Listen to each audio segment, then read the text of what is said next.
Hello বন্ধুরা, আমার ভিডিওটি যে যেখান থেকে দেখছেন সবাইকে প্রীতি ও শুভেচ্ছা জানিয়ে আমার ভিডিওটি শুরু করলাম। আশা করি সবাই ভালো আছেন, আমিও আপনার আশীর্বাদে ভালো আছি। তো আজকে দুটি টপিকস নিয়ে কথা বলবো।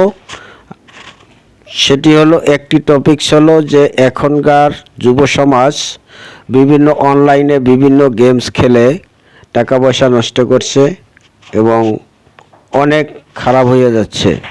তাই আমি বলবো যে এই অনলাইনের গেমস থেকে আপনারা ফিরে আসেন, কারণ অনলাইনে গেমস খেলে আজ তেমন কেউ বড়লোক হইতে পারে নাই, ক্ষতি ছাড়া সবারই টাকা পয়সা ধ্বংস হয়ে গেছে। তাই অনলাইনে গেমস না খেলে কাজে মন দিন, কাজ করুন। আরেকটি টপিকস হলো যে এখনকার কিছু সংসারে গ্যাঞ্জাম হলেই নারী এবং পুরুষ উভয় ডিভোর্স দেওয়ার কথা বলে। আপনি যখন ডিভোর্স দেবেন, নারী হোক বা পুরুষ হোক, ডিভোর্স দিলে পরে আপনার যদি একটা সন্তান থাকে, সেই সন্তানটার কী অবস্থা হয়, না পায় বাবার ভালোবাসা, না পায় মায়ের ভালোবাসা। কারণ আপনারা ডিভোর্স দিয়ে দুজন দুদিকে ভাগ হয়ে গেছেন, ওই সন্তানটা এতিম হয়ে গেছে, বাবা মা থাকতেও সেই সন্তান এতিম। তাই আমি বলবো যে এই আপনারা সংসারে কলহ কেঁচাকেচি বাদ দিয়ে ডিভোর্সের চিন্তা না করে আপনারা সমাধানের মাধ্যমে আসেন, তাহলে সংসার সুখী হবে এবং সবাই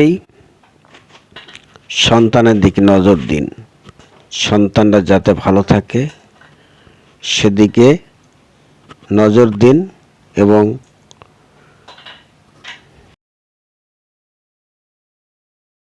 আমার কথায় যদি কেউ কষ্ট পেয়ে থাকেন, ক্ষমার দৃষ্টিতে দেখবেন। কারণ আমি যে কথাগুলো বলছি, চিন্তা করে দেখবেন একবার যে কথাগুলো সঠিক কিনা। তাই ভুল হলে ক্ষমা করে দিবেন। আর আমার এই লং ভিডিওটি আপনারা ধৈর্য ধরে দেখার জন্যে আপনাদের সবাইকে অনেক অনেক ধন্যবাদ এবং ভালোবাসা রইল। আমার কথাগুলো সঠিক না সঠিক এটি কমেন্ট বক্সে জানাবেন, যে আমি কথাগুলো যা বলেছি সত্য কিনা।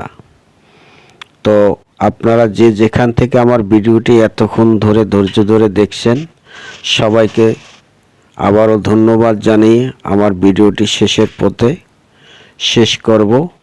তো সবাই ভালো থাকবেন, সুস্থ থাকবেন, সবার জন্য শুভকামনা রইল।